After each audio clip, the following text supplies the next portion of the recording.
Nós precisamos apostar num sistema Itália melhor. Veja o que aconteceu com relação, às vezes, com o problema da carne. Devemos lembrar que a bresaola italiana é feita com carne brasileira total. Então, nós precisamos criar instrumentos para evitar uma flutuação de mercados com notícias e com informações. E nós precisamos, evidentemente, desenvolver isso, reforçando cada vez mais o Made in Italy. Mas isso é um problema que não se pode resolver um candidato, mas simplesmente o partido. E o nosso partido Liberi Uguali está interessadíssimo em dar sinergia ao sistema Itália. O primeiro ponto que me parece fundamental é essa distância entre representante e representado, entre o que foi eleito e o seu colégio de votantes. Isso é fundamental. Então há necessidade de se estabelecer, e nós vamos fazer isso, uma rede de comunicação 24 horas, tá? Para se restabelecer. Não é votar e se separar. Então há necessidade de ter sempre um ouvido aberto aos nós de rede do nosso sistema Fanganiello-Risioli. Qual seja, ter o que as pessoas estão querendo e pensando, para que se faça um juízo e que se possa atuar mais rapidamente. Nós temos preocupações como, por exemplo, com as filas e etc. Sem dúvida, esse é um papel fundamental de um deputado e de um senador. Tá? Eu não diria que Matheus Renzi veio por causa da Olimpíada, ele veio por causa do referendo. Então, havia um interesse e ele veio, um interesse político. Agora, quem tem que mostrar sempre o interesse político é o deputado, é o senador e com o apoio do seu partido. Não se pode um deputado e senador riscaldare sedie, tá? Esquentar cadeiras, precisa ser atuante. Há necessidade, evidentemente, de conhecer a língua italiana, a cultura italiana. Não podemos mais eleger quem não sabe nada, e quem não pode intervir no parlamento porque não conhece a língua. Olha, eu não tenho uma pala mágica, uma esfera de cristal. A situação no Brasil não está definida a ponto de a gente dar esse passo, fazer essa avaliação. Nós estamos numa instabilidade política, é muito difícil, mas evidentemente precisamos acompanhar o cenário, também o cenário italiano. Teremos maioria, algum partido terá maioria para governar. Se não tiver maioria, como vai ser, como se vai fazer? Vamos ter de novo um governo técnico, como aconteceu com Mário Monti? O que se vai fazer? Agora, o que é importante é um representante da América do Sul sempre conhecer os problemas da América do Sul e lutar por os italianos que estão fora.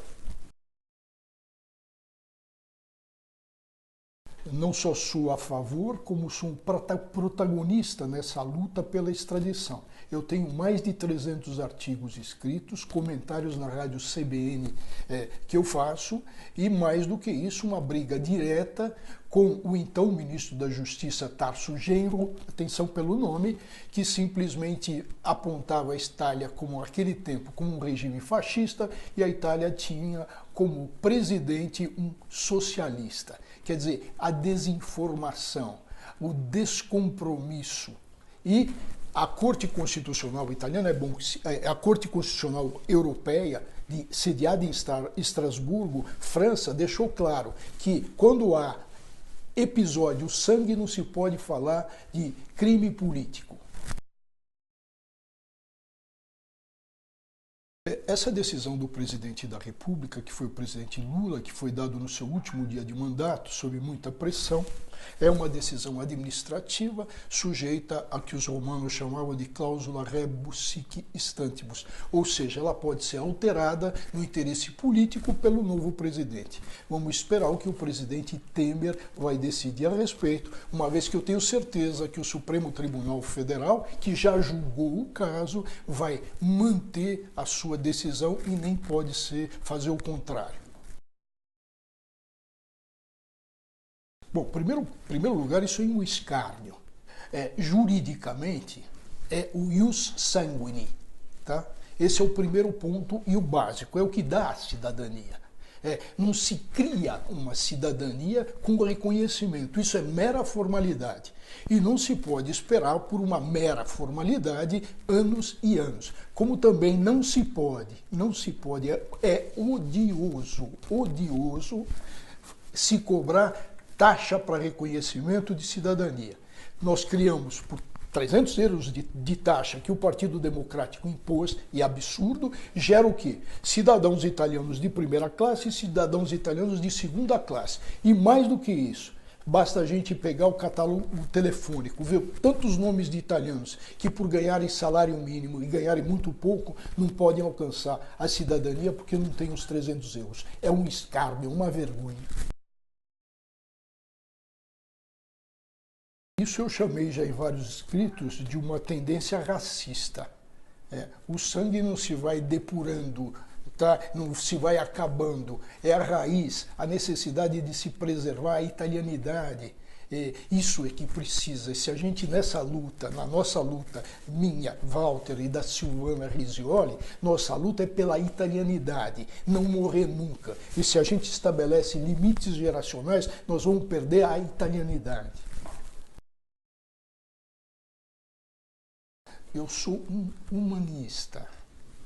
Eu tenho descendência italiana e minha mãe nasceu no Brasil e é brasileira, tá? Sem deixar de ser italiana.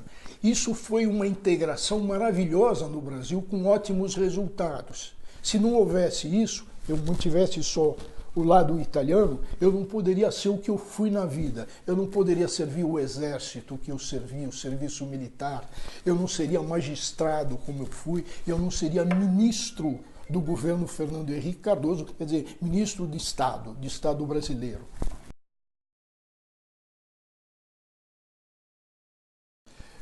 Veja, nós temos que ter uma posição humanitária. O ius soli cultural que o meu partido, Liberi Igual, prega é a adequada. Inclusive, ela está conforme a doutrina do nosso humanista Papa Francisco.